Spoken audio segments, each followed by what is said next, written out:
Guys, welcome back to another episode of One Step at a Time with your host, the Ocean Flight 111, heading straight to full potential with zero delays. Now, you might be probably feeling or noticing that I'm a little bit out of breath. That is because I am. I literally was feeling down in the dumps. So I needed to energize myself up. Let me fix my microphone. Need to energize myself, so I did some jumping jacks, some pats down. I said to myself, I am the ocean. I am ubiquitous. I am everywhere. I usually do that too. Get me going, get me roiled up, in the mood, in the zone, ready to eliminate any obstacle that comes along my way. Cause boy, I was in them fits of anxiety. Yeah, I didn't feel too good. But guys, how are we? First off, guys, what the fuck's going on in the world? Whoa, I'm in a tornado. I'm in a motherfucking tornado. Somebody save me. What on earth is going on? Let's just stop. Let's pause. What the fuck happened? Ay. What a crazy time in the world. Basically, because the world is so crazy right now that I thought, instead of coming on here and chatting about what happened in my week, because guys, my week was, I've had a fucking crazy 2 weeks. Jesus, not in a good way. I'm talking traumatic roller coaster. I'm talking emotional, traumatic roller coaster. It has been a tough fucking 2 weeks. Obviously, I'm doing this a day late. But guys, you're not going to nail me on the cross for it, okay? We're going to get over the fact that this is a day late, all right? Guys, come on now. I did obviously the last episode. When was the last episode? Last week, which feels like months ago to me. Do you ever have like such a roller coaster of emotions and things happening and events in 1 week, and someone says, yeah, that was only like last... You say, like, we're here today, and you say, oh yeah, that was only last week, and you're like, no, it wasn't. That feels like it was fucking years or months ago, because so much has happened, and you've gone through such a string of emotions, and emotions, and from anger to sadness to frustration, and Jesus, all sorts.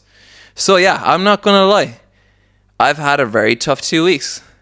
I'm going through something very tough right now. And yeah, I'm exhausted. I ain't gonna lie. I'm exhausted, guys. I'm mentally, physically, and emotionally exhausted. And yeah, I feel like, I'll go into it more maybe in a couple of weeks' time or a couple of months. But I really felt like, number one, I don't think I have the energy to even chat about it. Number two, because the world is just so turbulent right now, and there's just so many things happening, I figured, why don't I come on here and give some positivity. And guys, hold on a second here. The Ocean Flight always be giving them high doses of positivity, but instead of chatting about the difficulties I've had during my week, I think everybody could do with a bit of sunshine. For the love of God, just give us a little sunshine through the rain. So that's why I decided, sorry, I'm messing here with my water. Let me get some water. That's why I decided I'd come on here and tell some good stories. And just I want to go back on myself. Not that I always give humor. I always give humor and points and scope of positivity in everything I do. I do believe, and that's why I'm very proud of. I was saying to the sister. I was saying to her that I'm very proud of myself, the way that I've grown in my positive manner, in my skill set with being positive, because in the past I was like negatively delusional, the way I dealt with situations and how I'd be positive. It was almost like I was putting this weight upon myself to be positive and go, no, I gotta be positive, no, instead of treating it like it's a skill, and it's a skill you're able to use at certain points, and a skill you're able to do gracefully and not feel like it's mandatory, I feel like there's a difference between feeling like you have to be mandatory positive and feeling like you just naturally are. And I'm feeling like with the work I've put in over the years and invested, I feel like I'm naturally positive and I don't feel the pressure to be positive. I think, it can be a very hard position to be in, to always be the positive person and always be the smiling person. No one has that 24/7, and that's a very strenuous task and a strenuous responsibility, to be on your shoulders. But I feel like naturally, and not to the point where I'm delusionally positive. Well, maybe in some cases, but it's in a very natural way. I don't have to force it, and I don't have to force it. So, as I said, I shall go through all that trauma the last 2 weeks another time, another time. And today I'm just going to tell some good stories. Hope you've been keeping well, guys. What have I been up to? I'm going to tell some good stories today. I'm going to tell some, obviously the podcast is called today, It Changed My Life Forever. Well, Martin, what changed your life? Well, guys, I'm going to bring you on a story many a moons ago in the land of the ocean. Play some music. In the land of the ocean. Where a man was on camelback. His name at the time was 220. But little did he know, he would slowly become the one they call the ocean. Oh, good. That's good. Anyhow, so I'm just going to tell you some stories today about probably like a decision I made 5 years ago that shaped my entire life. And we're just going to go into it and some funny stories in between and whatnot. Some funny stories in between. But is there anything else I kind of want to go through before I start telling my story? Yeah, first of all, I'm sending you lots of love, guys. I hope you've been keeping well, I just want to say first, before I get into stories, in such a turbulent time, it's so important to just switch off your phone and just go outside for a walk. Just switch it off and go outside, because what's happening now as humans, we're not mentally, physically, spiritually programmed to be exposed to the negativity that we're seeing, be it from violence, be it from attacks, or whatever the case may be that's happening right now in the world. We're not mentally, physically, spiritually able to just see that and it be normal. So I think it's really important, if you are able, just turn off that phone and just go for a walk and just look outside and see that no matter how traumatic or no matter how scary what is going on in the world seems, there is always love. There is always love. There's always peace. And there's always something of hope and positive to hang on to, And I think you got to remember that. And I think it's very important that you emphasize that and don't forget it. So, right, stories. Where are we going to go? Here we go. Martin, tell us a story. Okay, then. Right, so, tell story time. Oh, Jesus. Right, the year was January 2020. So, in January 2020, I'd spoken about this before on maybe it's a podcast 6 or something, how jogging changed my life. But I'd started jogging, and basically of January 2020, I had started that year with the intention of improving myself. I was pretty depressed. That wasn't an unusual occurrence at the time. That was a common occurrence.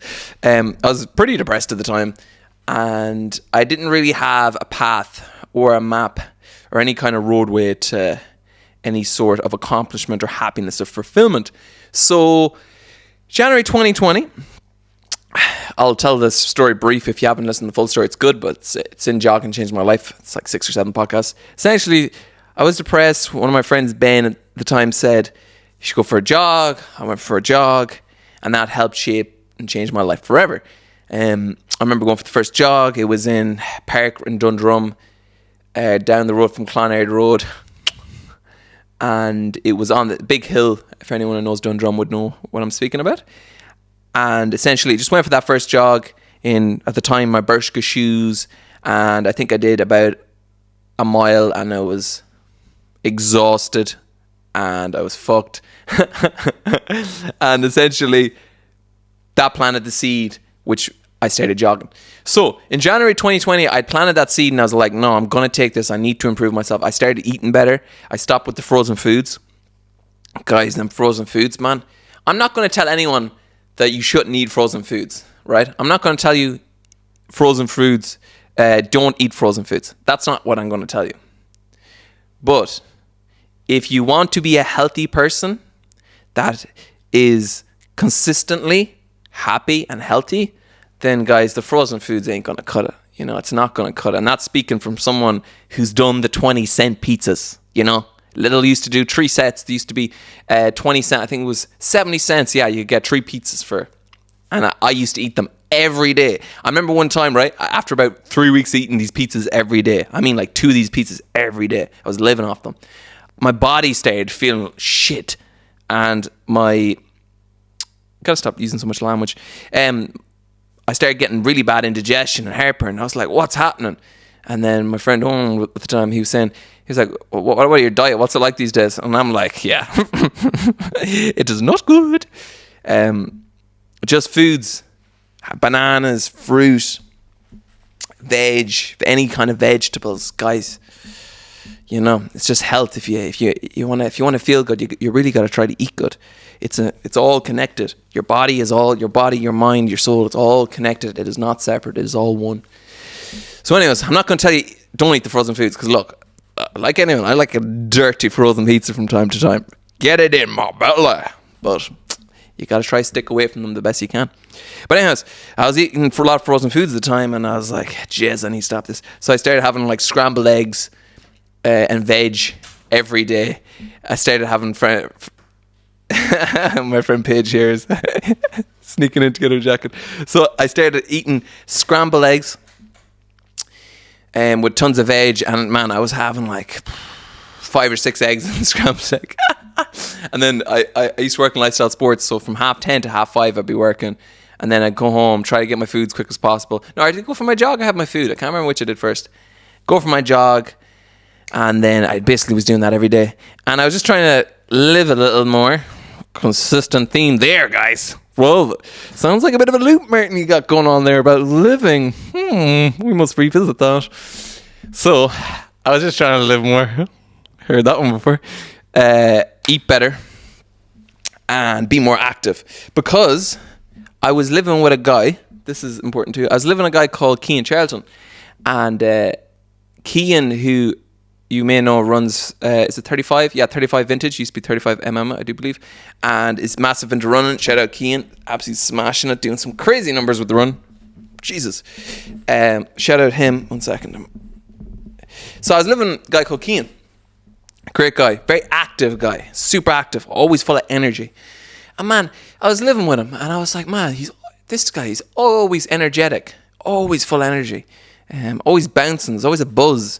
And I was like, damn, I wish I had that buzz.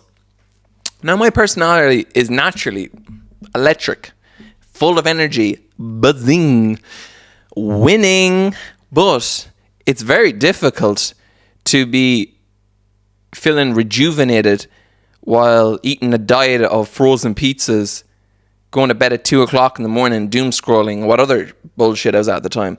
I was probably smoking a little weed at the time too. Yeah, I was, and I was... Sad time. Anyhow, I was looking at him, I was like, man. So I was thinking, what does he do? He's like, well, he's the whole time exercising and he eats good. So I was like, that's what I need to do. Because it's not like I grew up eating shit. I grew up eating vegetables, and shout out my mama bear and the papa. I grew up eating vegetables and good food and spuds, and we weren't allowed Coke. Very little sweets in the house, bananas, always apples, lots of great fruit. Food grown in the gardens. That's what I grew up on. So I just slipped into these kind of rabbit holes of not eating well. So anyhow, and so I looked at him. I was like, man, that's what I got to do. I just got to start exercising and eating. And that's what I did. And I started to get a little bit of energy again. And that was January 2020. And then March, February, March, I was a little in and out of running and whatnot. I was still working lifestyle. I was in the studio, not doing much, not too much. Anyways, March, April, I can't remember which happens. Pandemic. Dun, dun, dun. Guys, we're going to take a short break here. Do you remember the pandemic? You know that thing that happened 5 years ago that changed the world forever, but everyone kind of swept under the carpet. You remember that thing, the big virus that went across the world that everyone said, oh no, if we put on masks, we'll be okay. And people were saying, no, we don't need masks. And then it turns out a little bit of rubbish. I'm not going to go into that. I could go into that. I ain't going into that, baby. Anyways, let's bring it back. The pandemic. So we all remember that pandemic. You know that thing that happened? Anyhow, that happened. And at the time, you ready for this? At the time, I was making whatever amount of money. And then started getting a little bit of money because I wasn't working. I'm not going to say too much on this, just in case, all that putting it out in the world, you never know. Anyhow, and I was on the COVID check, like anyone was on the COVID checks. But anyways, I was doing it, so we're all in the house and we're just eating pizzas every day, smoking rollies, eating Domino's pizzas, because there was a deal on it every Wednesday. Oh, bro, it's so funny how vivid my memory is. Let's bring it back, though. The day that they made the announcement of COVID and they were shutting the country down, Finn, Double P Master, was actually over at the gaff. And shout out the boy Poiric Furrow too. He was over at the gaff like the day before. So that was hilarious. So anyways, Finn was actually over at the gaff, and I remember we all sat down. And what was even funnier is the day before that, we went on a night out up to Belfast. Literally the 2 days before it could have been the day or 2 days before lockdown. We went up to Belfast for a night out, and everything was just completely normal. Little did we know what was going to happen. But I always remember this. I know I'm kind of sidetracking here and going over the place. So let's bring it back. The day before the announcement for COVID, we went up to Belfast, right? Who was there? Was there 4 of us? Yeah, there was 4 of us. And it was, I think, was it Owen's birthday? It would have been for Owen's birthday, yeah. And I remember like it's yesterday. First of all, I was depressed, standard. And Owen was like, do you want to come? So, but if you come, you better not fucking be down. You either come and have a good time or not. Not to point out Owen is a bad guy. No, he wasn't saying it in a bad way. He's just like, if you come, you got to try and enjoy it. Like that sounds like I was trying to paint Owen as a bad guy. Owen's not a bad guy. So I was like, yeah, I'll come. Because I'd never been to Belfast. So anyhow, we say fuck it. We get everything and we go and we start making the journey up. And we go to Belfast, right? So I'm way to Belfast, and there's only cars coming down, right? We're like one of a couple cars driving up. Like, when I mean there was fuck all cars driving up to Belfast. We were on the motorway, but there was a lot of cars coming down. Not very many cars going up. So anyways, and there was this kind of like, I don't know, worry and speculation of what might be happening, and someone said this and the army said that, someone heard as the relation in the army. There was all that kind of crack on it. Anyways, long story short, we went up, we had a good time in Belfast, and we went home and everything was kind of normal. And then like a day or two later, we're at the announcement. We're all sitting in Owen's bedroom at the time. They make the announcement. Finn's there with us because he came up for the crack. I think he was in the area. Yeah, I think Double P Master was in the area. And we're all watching it, and boom, lockdown. And then we go into lockdown, and then there's a couple of us in the house, and we're ordering pizza, smoking rollies. So within that time, I wasn't working, so I was rapping and stuff and making tunes, and I got my first mic that was sick. And then it got to May, and then, because we'd been a couple months, I think we might have been 2 months. Yeah, it was literally 2 months of just writing raps, wondering what the fuck was going on in the world, eating pizza, smoking rollies, and I don't think anything else. You know, I don't think we did anything else. I didn't do anything else. The lads were up to random stuff, but I was going on my jogs. You know, when I say smoking rollies, I wasn't smoking rollies every day, but I was going on my jogs. The whole crack about the 5K. Jeez, yeah. You couldn't go 5K for a run from your house. All right. So yeah, I wasn't listening to that. So I was going on long jogs. So at that time, I did a couple long ones. I went out to, where did I go? I went out to Blackrock. I used to go to Blackrock in Dublin a lot. Where else did I go? I used to go down to Blackrock. Can't remember where else to go. I used to jog down to Blackrock a good bit. I never jogged to Dunleary. I wish I jogged to Dunleary because it wasn't actually that far. I was starting to do big enough miles though. I was starting to do like 7, 8, 9 miles. So I was really kind of, definitely say I really got into jogging in that section of time. And I also remember, man, something sad happened. I remember a guy I went to school with. I remember on my jog, because I remember I did a video about it, and I remember like it was yesterday actually, because while like I had a very positive time, I know I'm very aware and understanding that a lot of people didn't have a positive time around that. And I remember one guy that I went to school with actually passed away during that time.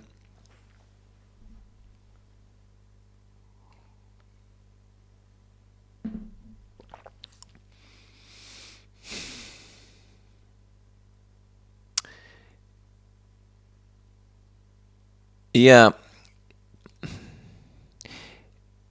I think when you know of someone who passes away your age, it definitely feels like you crossed into another chapter. Because you go through life and you kind of have this predetermined, premeditative kind of theory instilled into you that obviously old people die, but as you get older, you begin to realize it's not just older people that die. It's people the same age as you, and it's people that it's younger than you. And I don't know if for other people, but I definitely feel when I knew a guy who passed away similar to my age, it definitely felt, oh yeah, adulthood. This is the next chapter of adulthood. This is the chapter I haven't been in yet. And boy, it's different and it's a lot. And it just shows that time is moving. Things are changing. And that they're not the same and they'll never be the same. So, and obviously there's pain and sadness in that, but then there's the evolution and the growth that comes from when something like that happens, and you lose someone like that, and learning to grow and heal from it. But yeah, I remember, and I guess I didn't know him well, the lad that passed away, but I definitely had enough encounters with him to remember him vividly. And of course, when you lose someone, you remember the last time you seen them.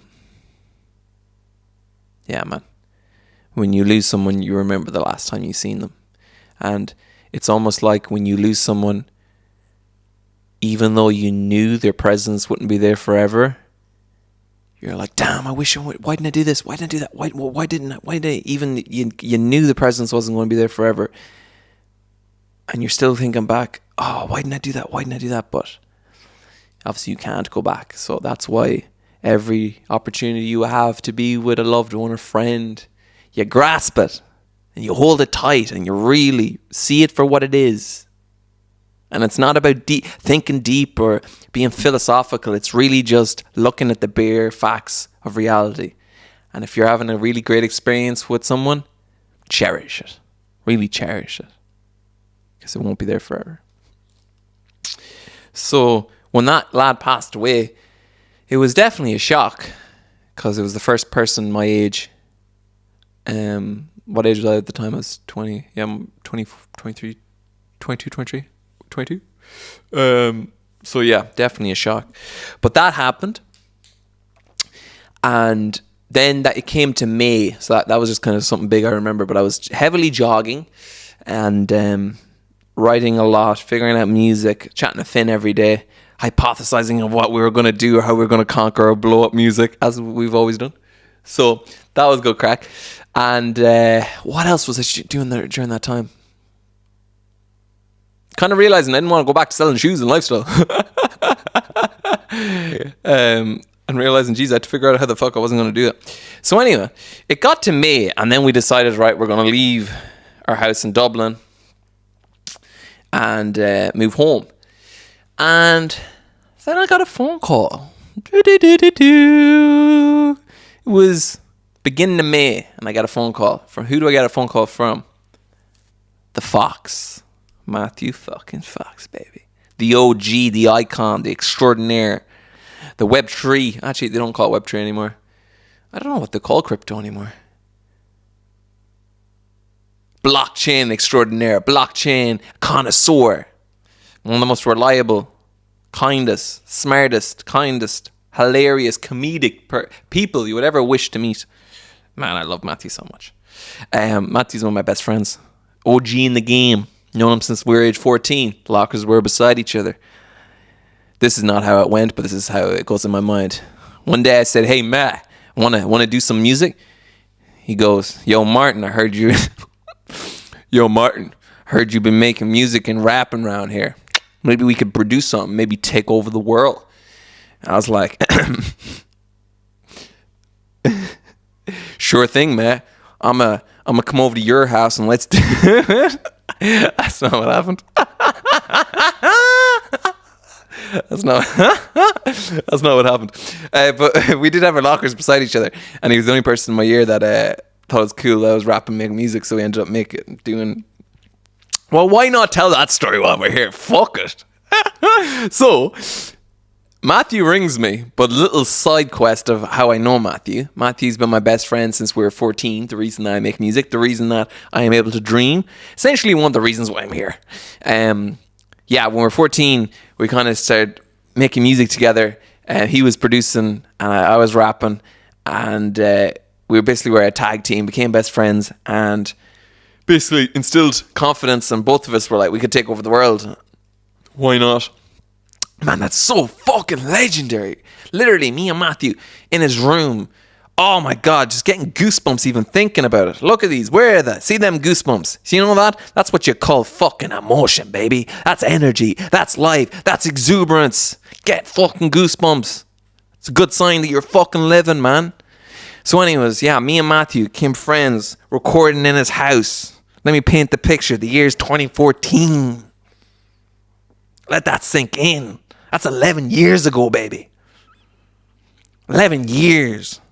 Me and Matthew in his bedroom. USB mic. Bit of an old fucking, what was it? A bit of tights. Women's tights across the mic. Matthew engineering me. Me rapping into the mic. Dreaming. Visualizing success. Visualizing that anything is possible. Getting told it's stupid, it's silly. Well, guess what, guys? It wasn't. God, that'll get you going, wouldn't it? Dream, baby, dream. So anyways, Matthew, OG. Me and Matthew were friends. Then we kind of, he went to college. We kind of like, didn't go, we kind of went our separate ways a little. And but we were always in contact. We were just on kind of different paths at the time. Matthew was down in college and I was all over the place, Dublin, Sligo, wherever I was. So anyhow, but I'd always been in touch with Matthew because Matthew was always planning something or doing something crazy in business or doing always linking and connecting with great people and having a good time. So Matthew rings me.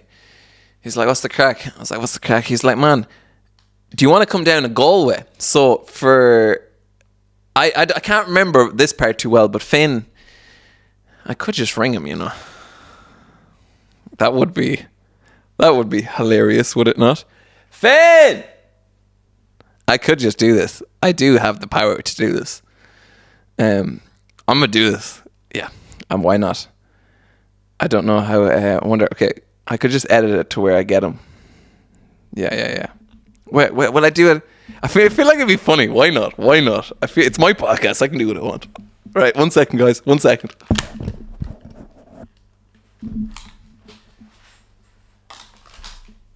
I want you to hit the part where you thought it'd be a good idea for everyone to move to Galway. Okay, and what? You don't have to re-give the backdrop of you and Matthew. All right. Just like them 2-3 weeks. Hell yeah. So me and Matthew had like a There's these pivotal friendships that happen throughout everyone's life, or any man's life anyway, where you kind of have this time in your life where you're very much on the same page and you're very much like just the same energy, similar experiences, and you're living in the same world, obviously, same interests, etc., etc. Is this recording? Yeah, it is. All right. And me and Matthew used to be on the phone all the fucking time. And then this is during the pandemic. I am at home in Westport and I'm lit because I'm fucking on the COVID pay. And I'm like, bro, this is gonna make this, like, if I just save this, because I'm a very frugal person. In some ways, I'm also not, because I spend a lot of money too. But like my ethos is I have quite a frugal mentality. I'm aware that money can go and the impacts that not having money has. So I was gassed. I was like, yo, I'm just gonna fucking sit at home making songs and writing ideas and shit. And then Matthew told me to come up to Galway, so I went up to Galway during the pandemic. This is when you really, really couldn't do anything. And I got on the bus to Galway because the bus was running, hilariously enough. So I hopped on the bus up to Galway. Stayed with Matthew for like 3 or 4 days, and in my head it didn't make sense to rent somewhere or live anywhere or any of that crack, because I was like, we were getting money, and that would mean that we'd have to spend the money that we were getting from the COVID pay at the time, which is it was fuck all money. Like, we were on like the lowest version of it, but it was pivotal to that time. So I went up to Galway, and Matthew started floating this idea, started showing me life, how the other half lived. He had this little fucking shit gap in Galway, and we were outside the front fucking drinking bottles of salt, and I was playing him all the music I was working on at the time, and he was giving me loads of ideas, and we were talking back and forth. And then he had the idea that we should all move into a house in Galway, which I was super against because of also, I have a funny relationship with Galway because it's like home to me, but I also have never like paid to live in Galway, or I actually have never spent I haven't spent that much time in Galway when you actually add it all. I spent so much time throughout my life in Galway, but very little of it has been living there. I've just been living in Mayo and going up and visiting and stuff. So I went so Matthew, who is incredibly hard to say no to, and I was quite influenced by it at the time. Still am, obviously, but like at that, he had a real grip on me at that point. Matthew could tell me to fucking jump off a cliff, and I would have.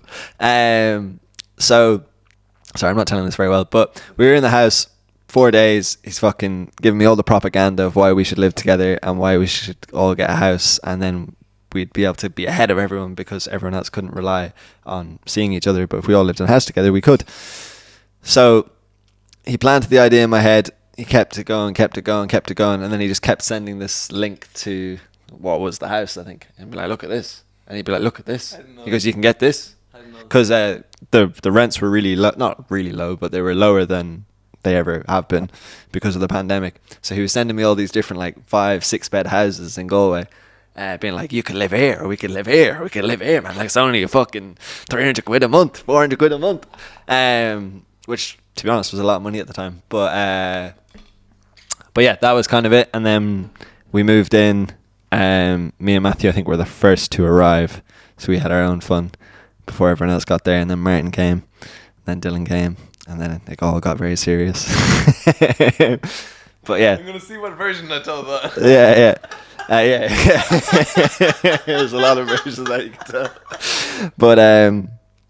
But no, Matthew was right, and Matthew kind of actually pulled the people together. Matthew essentially chose the group of people that are Exhale, because we were all friends and we all knew each other, but he chose why and who should be in this house. I think I had a decent amount of input on that too. But yeah, Matthew grew up with Martin and Dylan, and then I didn't grow up with Josh, but I'd known Josh since I was like 16, 17.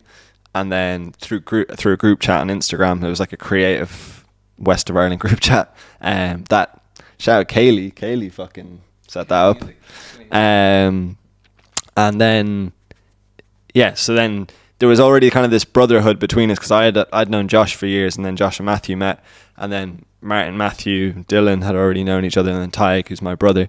And So there was like, although we were all kind of meeting and hanging out and living together, we kind of had this like connection that we'd all known each other 10 years, because we kind of had, or the last thing I'll say on this is when you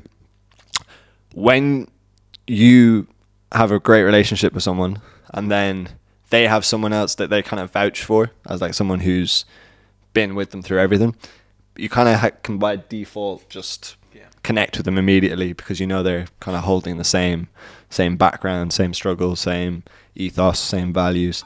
And to be honest, in any other situation it probably wouldn't have worked, but it did, thank God.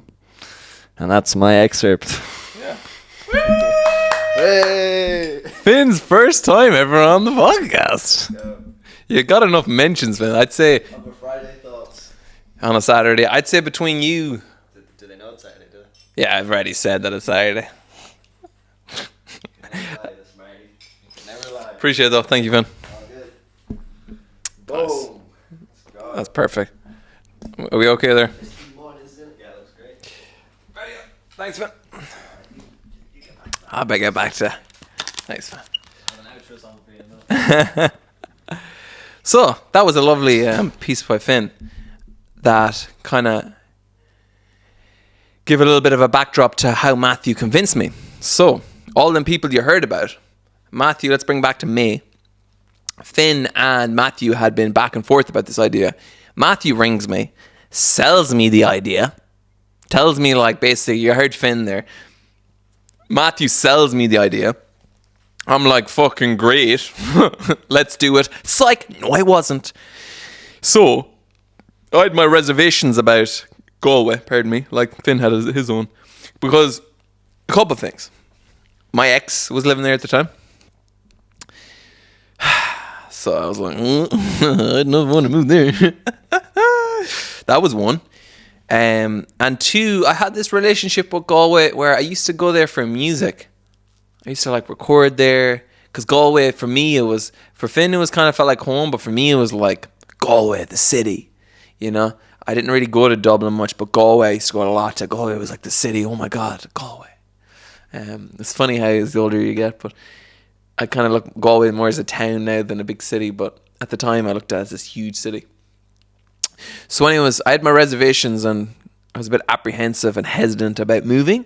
But anyways, Matthew convinced me, basically. Everything that Finn said there convinced me to come, and we get all these people and have a great summer. We get photographers and, you know, make music and business and all this great jazz. And I was sold. Yeah, he sold. I was sold. So that's what I did. I decided to move to Galway.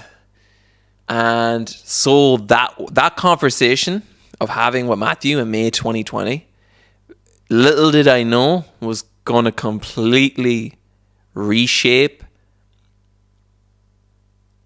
empower my life and push my life in the direction I always wanted it to be going. The path I always wanted to be on. And little did I know that me going to Galway would be the step that I had to take. So that's what I did. We moved into Galway and Dunnacarb. I said 187 or 189. I think it was 189. Moved into Dunnacarb. And me, Joshua would be there for a while. At the time, Matthew, Lucas, Finn, Dylan, and Dylan's girlfriend at the time. And yeah, I think, was that it? Yeah, at the time, initially moved in. I say initially. That was the initial people. So much happened in one summer. Wow.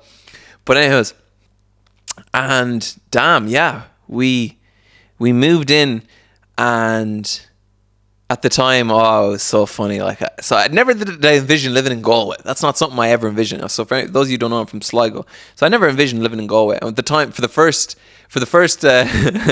2 weeks, it was just like, it wasn't very like businessy music at all. It was more kind of having a party. And all fairness, guys, it was the pandemic. It was, so there was a big bunch of us in this gaff, just fucking having a good time. Gaff in a complete mess. There was a ton of the girls around from Galway at the time, and we were just having a good time. And then we got the gaff up to a little more together when Dylan came, and we got like some chairs and stuff. And there's lots of more bits to the story that I'll tell in a full-fledged maybe years from now. But essentially, Dylan came down, and when Dylan moved in, we got like the office set up. So think about it. This is in like an estate, usually a college estate, and in our front living room. So for context too, the house we moved into used to be a party house. Like, as you can imagine, college, just always partying, drinking going on, pure just crack mayhem. And then now all of a sudden in the living room, which you could see if you walk past the door, in the living room, we had a big green screen, tables, computers, microphones, and like it was really something. We really made it into some setup. It was actually incredible. Now that green screen, right? Jeez, that green screen got fuck all use. But my God, we had some crack. And my God, what a summer began. So at the time, the lads had Exhale, but Exhale was actually a live events company, which obviously with COVID happening and stuff, live events were out the window. So they were doing, can't believe I can't remember. They were doing the show RTE, Songs from an Empty Room. So that was a huge production. They ended up doing that summer, which was a massive thing for Exhale at the time. Huge for Exhale, Songs from Empty Room. You can Google it, and they did a lot of the content for that. And a lot of the content. I think some of the shooting. I actually can't specifically remember it. Joshua might get mad at me, like I wasn't actually a part of it. But they did that summer, and that was huge.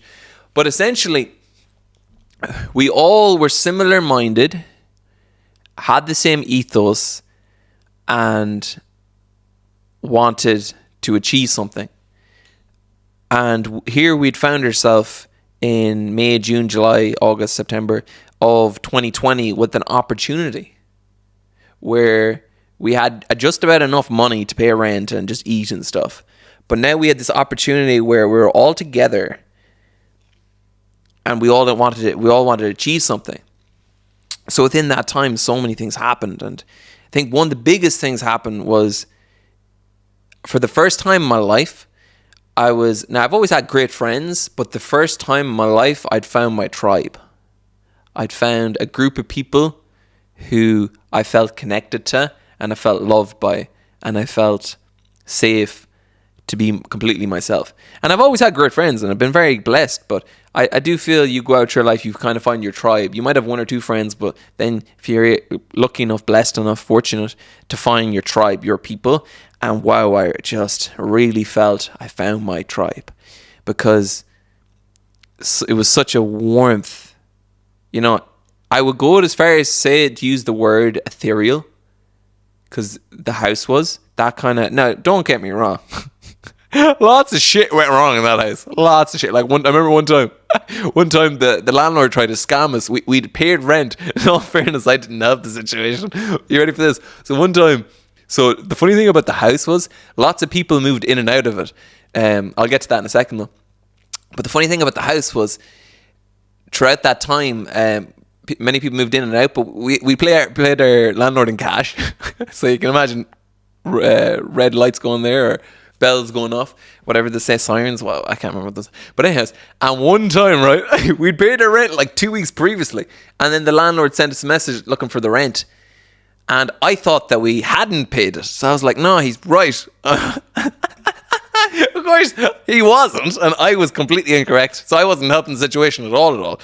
But yeah, I remember it was on the night that Finn dropped a song called Anxious, I'm so goddamn anxious.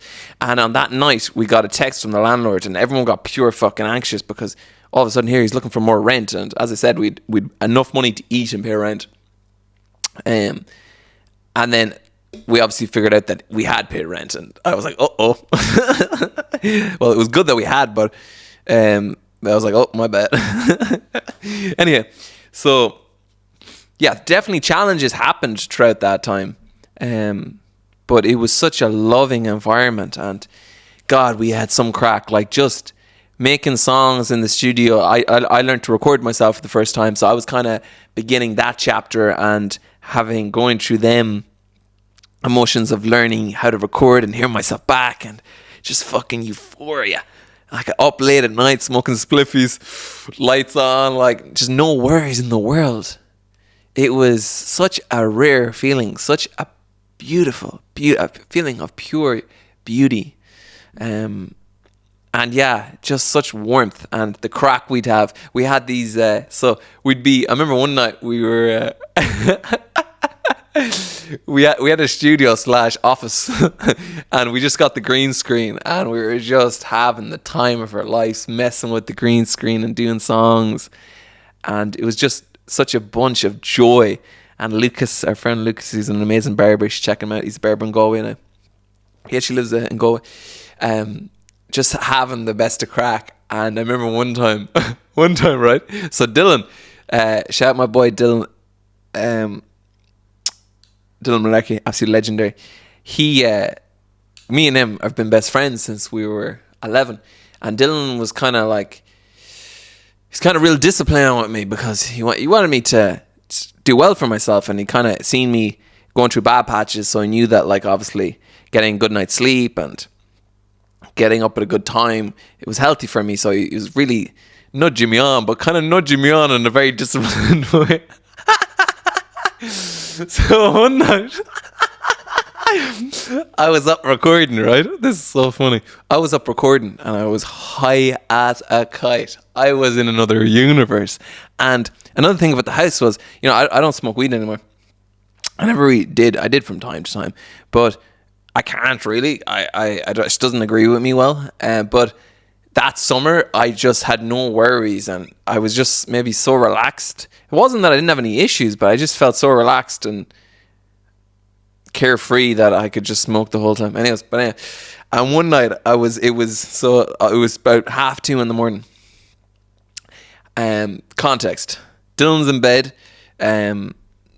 My friend Lucas, who's just the coolest person ever in a barber, he would be up late sometimes. I'm in the office / studio, hotboxed.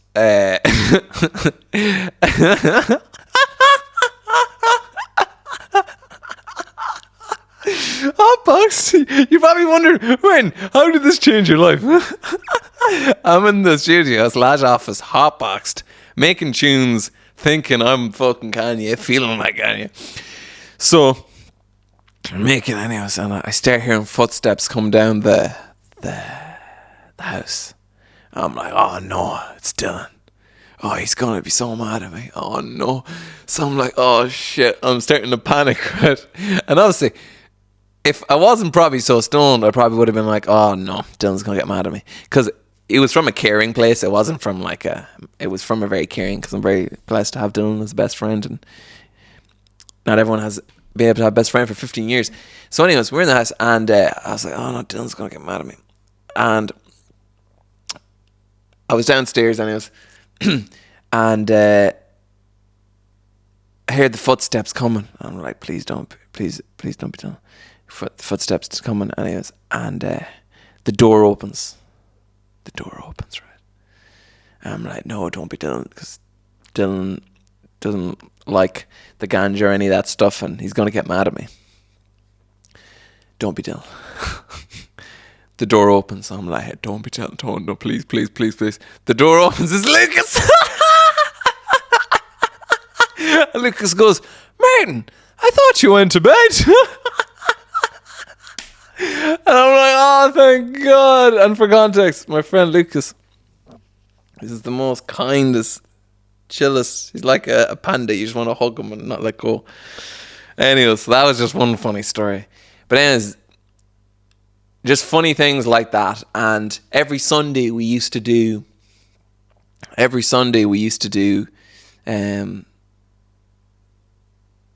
what am I saying? Every Sunday, we used to do like a quiz night, and we'd have the quiz board, and we'd just all come together and play games, and it was just very wholesome. And but of course, with that, I'd never been in an environment where someone could check me for something and maybe do it in the correct manner, and also show me from a loving way why I'm doing something wrong. And that was a big one. For example, me and Finn argued so much. We argued so many times when we first started living together. Because we were so similar but so different, and I think we were just learning how each other really kind of operated. So within that summer, we had a good few arguments, and but it was all a learning process and a growing process. But the biggest thing that happened in that summer is obviously with Exhale. So it got kind of, as the months went past, the lads started learning more about business. Dylan got the opportunity, became Crim's manager, an artist called Crim, and from that kind of opened up that pathway, and he went on that journey, and things started happening. He had a big label meeting. I remember like it was yesterday. Within 2 weeks he started managing this artist called Crim, and then he started managing them, and then like a week later they got like a message from a label, and then that was Dylan. Dylan was in the zone, just learned as much as he can, being prepared, because he went from, so to give you context, the idea was we'd all move into Galway and basically learn about the music business and learn about like business in general, and creating and kind of come out of the pandemic being able to make a living off something to do with creativity was the goal. So that was the intention. That's why we kind of moved, as well as having the fun, the love. That was the intention. So within that time frame, my friend Dylan begins managing Crim. Within a week after, gets a label from a meeting or a message from a label saying come to London. So Dylan's like learning all he can, doing all his due diligence, trying to figure out as much. So that was a huge thing for Dylan too, because he'd taken this risk, and he wanted to get into music and stuff, and that's Dylan's story. Let Dylan tell that whenever he chooses to tell his story. But that happened, which was a major thing, like a label. And I remember when that happened, right? Because we're all making music. Context, Finn is upbeat, makes music. Incredible. I was making music. Dylan wanted to be in music business, doing something within the music industry. Matthew loved music and loved helping music, and obviously Vince was in with the music industry, kind of hand in hand. Joshua, who I'll also bring into this, was always involved in arts, creativity, came from production background, set up Exhale with Matthew, all incredible stuff. But the amazing thing was that was the goal. So when Dylan got that message about his artist Crim at the time going to the record label, it was like, what? Okay, something's happening here.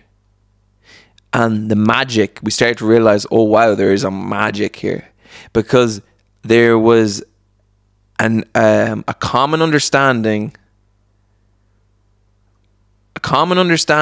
of, if we all go in the right direction, we could do anything. And this kind of birthed a magic, and it birthed a magic from not just a business standpoint, but a creativity standpoint, a love standpoint, having the crack, a togetherness, a real togetherness. And just magic is the only word I could describe this house. We all believed in each other, all could see everyone's bigger vision and what we could accomplish. And from that, damn, man, that summer reshaped my life. Like, I'm not going to go into the full of how Exhale started, because that's a whole other story of how it morphed and became what it did. But this summer I learned, that's summer 2020, I went through so many experiences. I remember my best friend Dylan, I was thinking about getting back with my ex, and Dylan sat me down. He's like, look man, that's not a good idea, and really teaching me about the do's and don'ts and what comes with certain decisions. And man, to have friends like that check you on something from the most loving place and don't want to see you make the same mistake, and just the energy. We'd be filming music videos in the house. There's just so much happened. We'd be filming music videos. It'd be 12 o'clock at night on a Wednesday, and Finn and Josh would be shooting a music video. Obviously, sorry, I don't want to bring in Josh here. So many different things happened that summer. Finn's brother Tig, who Finn had mentioned, ended up coming down to visit. I kept telling Tig, Tig didn't really want to leave, but I kept telling Tig, don't go, stay here. And I don't know how much Tig is going to say that I contributed to him not leaving, but I'm taking the high ground here. I did my best to make sure Tig would always stay in Galway. I used to tell him, man, you don't bother going, stay here. And when he was going to college, I was like, man, fuck college. Stay with us.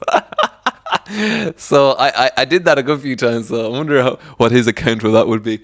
But yeah, so Tig would start to come visit. And Tig is Finn's brother, who's integral part of XL, and eventually Tig would just end up staying in the gaff for the summer. Which is hilarious. It's so funny because he was 17 at the time, which he's only 17, so that was crazy for him. So I don't know how long he ended up staying, but he come to visit for maybe a couple of days, and then a week, and then 2 weeks, and then he ended up just staying, which was brilliant. And then Lucas was there for a couple months, and then yeah, man, as I said, a lot of things happened in that summer, and unfortunately one of our really good friends, Lucas, lost his mama bear that summer, which was a very difficult thing. And damn, sending lots of love to Lucas's mama bear. What a beautiful lady she was, and what a beautiful son she raised. So things like that happened. So some hard things happened that summer.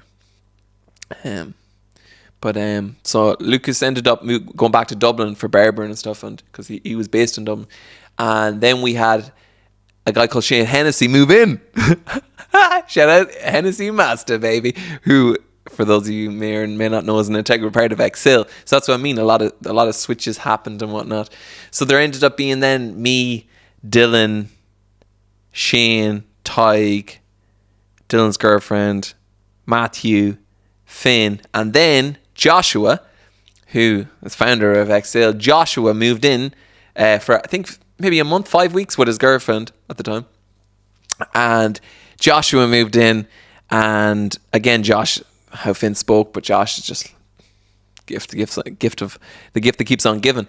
And we all had this understanding. So example, I'd met Josh too a good few times along the travels, but we really actually got to know each other from that period on. And just getting to know Josh too, because of spending more time with him and getting to understand him more and see his work rate. And again, just some amazing. I remember we went on this trip down Mayo, and all together, and we went camping, and it was just such a magical experience, man. The lads were having a good time for themselves. That's all I'll say. And I was just chilling. But just magical times. But just back to the music video. So it'd be Wednesday. It'd be like a fucking Wednesday night, and it'd be like 12 o'clock Wednesday, and we'd be having like a kind of like a party / music video. And I remember this girl came in that we met at met down at Spanish Arch after a night out, and she came in anyways. She was with one of the lads, and she came in, and we were filming a music video, and she sat down, and like I don't think she knew what was going on. Because imagine coming back to the Spanish Arch like at the time, and she comes in, and we're shooting a music video, and like it was just complete mayhem. And then the guards rang the door, but it was actually someone else they were giving out about, and it was absolutely hilarious, like just such crack. And yeah, so much creating, learning music. And obviously learning every day, trying to figure out the music industry. Be it Spotify, we were doing playlists at the time, figuring out how playlists were so pivotal. How could we get into playlists? What was the strategy? Figuring out how do we blow up a song? Did you hear this artist did this podcast? We should listen to this podcast. Sitting for hours listening to podcasts. Like, I really want to paint the picture. For hours every day, and that as much crack as we had, we were trying our best to figure out what the sauce was. We were doing everything to try to figure out. And guys, a lot of the times we were going down stupid rabbit holes. We were going down the wrong fucking ones, but we were trying. And when you try, you have the opportunity to succeed. You get me? You may fail, but you allow yourself the opportunity to come across one thing. That's the butterfly effect for opportunity and success. And that's what we were doing. We were doing our best to find something that worked. Be it releasing music every week or every 2 weeks, or finding out how an artist, they did this and this manager was because of that. And everything was just, there was a bubbling excitement brewing in the house. And that just continued on all summer. And within that, we had lots of crack. And then the people who came through the house, like I remember one time our friend Liam came to, like what happened, our friend Liam, who shout out our Liam Goldrick, what an incredible person Liam is. Liam came down, and I remember here's a good story for you. And I really want to, I know I'm telling that story, so I really want to point out the lessons what I tried to do my entire life and always kind of envisioned of a togetherness and a team, like maybe Mac had, and everyone on the same page and within one space doing it, was happening. It was all happening. Everything that I envisioned, all of a sudden, we're in a space, it was happening. We weren't fucking having success or anything, but we were on the right track. You know, and sometimes, guys, that's all you need. You just need to know you're on the right track. And if you keep going, you're going to reach a destination. That's all you need sometimes. Just hope that you're on the right track. And we were. Damn it, I forget where I was going. Was I going to say something? Oh, yeah. Liam Goldrick, our friend. Yeah, man. They're in a podcast, listen, and someone fucking goes off on a tangent. They forget, and you're like, please come back to the point you're going to say, and they never come back. Oh, it drives me bananas. I know I do from time to time. I'm trying to be better. But anyhow, Liam Goldrick, right? He texted me. So, for context, Liam's Dylan's friend. He's from Kildare. I've known Liam like on and off, like maybe like 10 years, but like I wouldn't know him close, but on and off, had a lovely experience with him at festivals and whatnot. Just the salt of the earth, you know, a man of nature and purity, you know, a great guy. Shout out Liam. Only seen him there about a month and a half ago. Really makes you smile. So Liam texts me, and I get long ginger hair. He looks like Mel Gibson. Imagine Mel Gibson if he had long ginger hair. That's how he looks like. That's what Liam looks like. He long ginger hair, Mel Gibson in his 20s. Bro looks exactly like Mel Gibson. So he texts me. He's like, Martin, you're living in Galway, aren't you? You and Dylan and the lads. Because we were saying, oh, you should visit. And I'm like, yeah, man. He's like, oh, man, I'd love to come to visit because you've been saying to come down. And I'm like, oh, definitely, man. Yeah. And he's like, what's your address? So I text him the address. And he's like, oh, thanks, man. 5 minutes later, ding dong, I open the door. It's Liam. Liam Goldrick is at the door. I'm like, what? So anyways, he comes in and it's just amazing. And we're all having the crack, and then we're like, we should go swimming, and because Liam's a man of the outdoors, and we go swimming. Then this happens. We go to Salt Hill swimming, right? I'd never swam in the ocean. 2020. I'd never swam in the ocean. Why? I had a fair water. And I go into the ocean swimming for the first time ever. Like, I'd been paddled, but I never actually like been up to here. Now, don't get me wrong, I could still stand, but you get where I'm going with this. I was in the ocean. I was like, bro, what? This is incredible. It was so rejuvenating. It felt refreshed. And I turned around and I realized, I was like, oh, wow. I had the realization that right across where we were swimming in the water at Salt Hill was the swimming pool I had a bad experience with when I was a kid. And it wasn't a horrible experience, but it was enough to leave a mark on me. You know, it was enough to make sure I never went into water, ever. Never actually learned to swim properly, even though we got lessons and stuff when we were kids. Never actually properly learned to swim. Shout out my mom over there. She did wonders bringing us to lessons and stuff. That was my fault. I never learned to swim. Anyway, and I turn around and I'm looking at it. I'm like, man, that's a swimming pool I had the bad experience in. And now I'm in the water. Wow. Full circle. Boom, bada, boom. Life changing. Like, you got to zoom out. Mans was holding a lot of trauma since I was like 7 or 8. We went on like this football trip and it just always stuck with me. I was like down the water and I couldn't get out. And man, geez, I was panicking and it just always stuck with me and I never went into water. And now I was here in the ocean thanks to Liam. And that's not the last time Liam would have such a dramatic effect on my life without maybe realizing. So, actually, guys, well, I tackle the second part. Yeah, I'm going to go through all the stories and then finish off with the important one with Liam Goldrick. Shout out Liam Goldrick. Damn. So, I had that experience. Wow, life-changing. So, guys, in one summer, I felt and started to grow in a loving environment, grow as a person more emotionally, and learning how to deal with emotions and deal with certain situations, not to be so defensive because I was around people who were teaching me and more experienced than me. We were figuring out Excel, business, music, how to create a job and not just go back to selling shoes or whatever I was doing, right? That's the second one. How to make a living off doing something you love, right? I learned how to fucking not swim that summer, but I learned how to break my fear and broke my fear of water, essentially. That's where I broke it. That's 3. 4, because of that and the whole water experience. Now, this didn't happen in Galway, but I ended up Martin Ocean. It was originally, I was like to Shane Martin in Motion, Shane Hennessy, he was like, what about Martin Ocean? I was like, Martin Ocean, that's perfect. Because I broke my fear of water and now I love water. That's perfect. Martin Ocean. That all comes from this summer. So that's like 4. 5, the belief. Just the overall belief. It was like, wow. From this summer alone, crafted the belief, carved the mindset that anything is possible. Something I thought I believed in my entire life, but now I knew it was true. It was true that anything is possible. And that's what I learned from this summer. So that's quite powerful stuff, guys. Maybe take a second to take that in.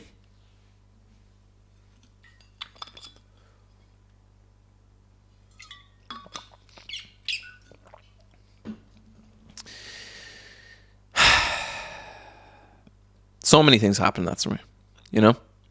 So many things. And it was just the right time, you know, and I want to go back and I want to emphasize it. I'm very, very aware how fortunate I was in that time. That none of my loved ones were hurting from it. Not in a dramatic way. Don't get me wrong, it was tough for everybody, but not in a dramatic way. Maybe a dramatic way. Sorry, let me reword that. I was very fortunate none of my loved ones got sick, and that I was gifted this opportunity from the universe for the right time, the right place, and the right people. And sometimes that's really what it is. Because I had no way, when you go on this when you go on this roller coaster, and bruh, there's no other way in this moment in time in my life that best describes life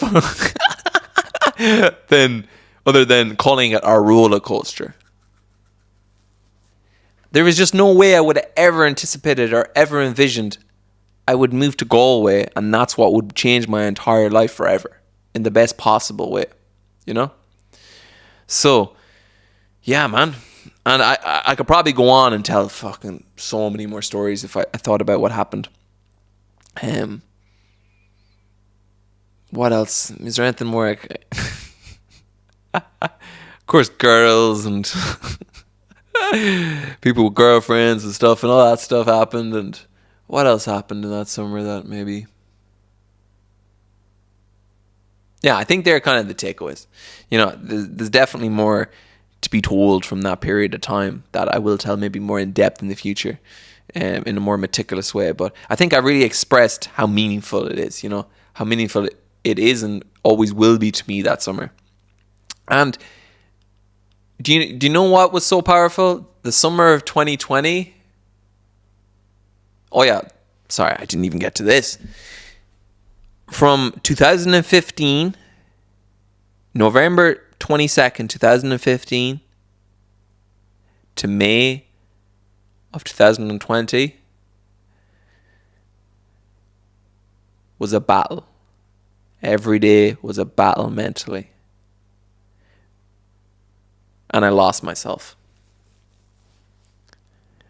And in May 2020, I found myself. And that's all thanks to meeting the sweetest, most purest people you could ever wish to meet.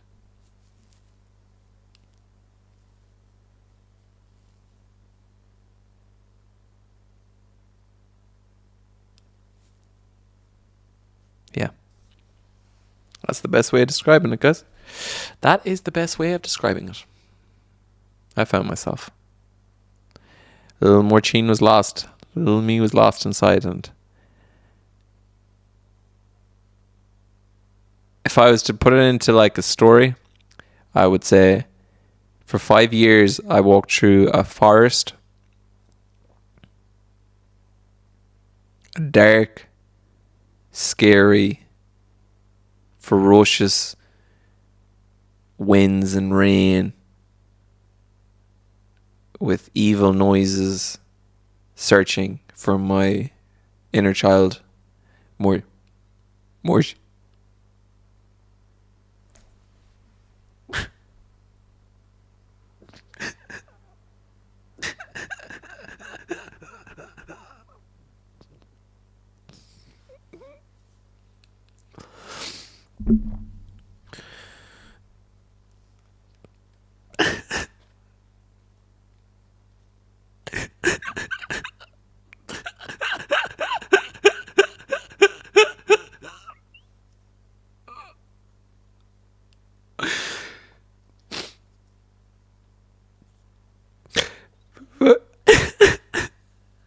5 years.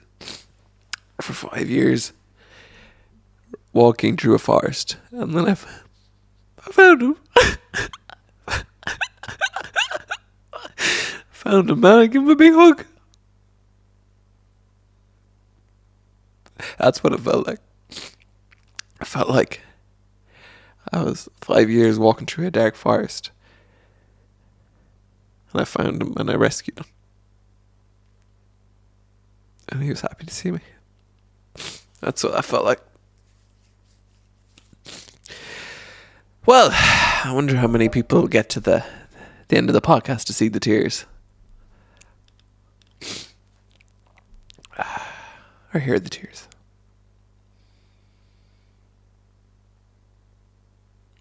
Yeah, that's what it felt like, guys. That's what it felt like. But anyhow, that was the summer of 2020. And that's why it changed my life forever. That's why it changed my life forever. And to finish on there, just because I said I would, I feel like, also, I feel like that emotion had been coming, because I feel like that emotion there was maybe a mixture of the last 2 weeks and thinking of losing my inner child and finding him again. But I hope you enjoyed the story of the 2020 summer and how it changed my life forever. Also, I gotta tell the story of why Liam Goldrick's important. Liam Goldrick is so important because that was 2020 when I had the swimming. Then 3 years later, I was living in Westport with Finn and his family, and Dylan and Liam came to visit us, and we went swimming at a pier, and I'd never swam in deep water before. From 2020 to 2003, I was in water consistently in Spain. I'd been every day as I could, but I never went in the deep end. I was never actually kicked myself up in water. And we went pier jumping, something I would always hesitate to go near, or fear to go near. And we went pier jumping, and that's when I learned to swim. I fucking learned to fucking swim, baby. Oh, man. Remember, and I learned to swim with my best friends around me. Dylan, Finn, Liam. And they all got in, and they knew I was nervous, so they weren't pressurising me. And Dylan, just because he knows me so well, Dylan said to me, he's like, Martin, what would Goggins do? And I was like, he didn't say Martin get in the water. Dylan knows me well at this point. He said, what would Goggins do? And I was like, Goggins to get in the fucking water. So that's what I did. I got in the water, and bruh, it changed my life forever. Got in the water, I swam gently, and then they were all jumping in, and like, do you want? And they're like, you got to try it. And then I was like, okay, I'm going to do it. And guys, I remember jumping in that water down the pier, Mayo, and I remember jumping in that water as an adult. I'd never jumped in deep water before, and I jumped in the water as I went down into the water. And for that brief 2 seconds where you're trying to push yourself up to the surface, and it's like, will I get up? Will I get up? You think, oh, I don't know if I'm going to get up. And you get up and you just splash out the water, emerge. And my God, it's one of the most euphoric, pure, ethereal experiences that we have as humans. God, jumping into water and then coming out. What an experience it was. What an experience it was. Learning to fucking swim, man. Jumping in the water, deep water for the first time. I'll never forget it. And that was because Liam came to visit and said, we should go pier jumping. So yeah. Shout out Liam. But yeah, there we go, guys. That's today's podcast. I don't know about you, but I think that podcast was fucking incredible. I feel like this is probably one of the fucking... And I think I did it justice. I really think I did. I was glad I did it justice because, as I said, I wasn't feeling good. I've had a tough 2 weeks. I'm glad I did it justice. I feel like I did do it justice at the account I wanted to give. Because don't get me wrong, guys, that summer so much happened that it deserves a whole breakdown from everyone's perspective because just so much occurred. But I definitely give some moments that meant a lot to me, I think. And yeah, man, so much happened. Many people came through the house. Ryan came through. Luke Fly was there. Eddie was there. Who else came through the house? Burnham was there. Burnham's brother was there. Yeah, man, a lot of people came through the house. But anyhow, there we go. Guys, I hope that made you smile. I hope you had a laugh in between there. I hope you found a lesson or two. And yeah, I'm wishing you lots of love, guys. You know I'm the ocean, baby. I'm wishing you lots of love. Waves of love. You know what's that? That's the ocean breeze. As forever, guys, if you're going through a tough period, I'm sending you strength, love, hope. Keep going. As someone who has gone through their battles and is currently going through a battle, there is light.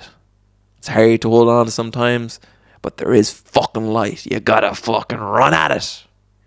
If you have broken ankles, crawl. If you can't see, take a slow pace. Use your hands no matter what. Keep going. It's worth it. It is always worth it to keep going. And if you're doing well, if you're on the pursuit of your dream, same applies. Hard work pays off. Smart work pays off. One step at a time. Keep learning, keep thinking, keep growing, keep thinking. Not always thinking, obviously. You want to calm down sometimes and meditate and chill out.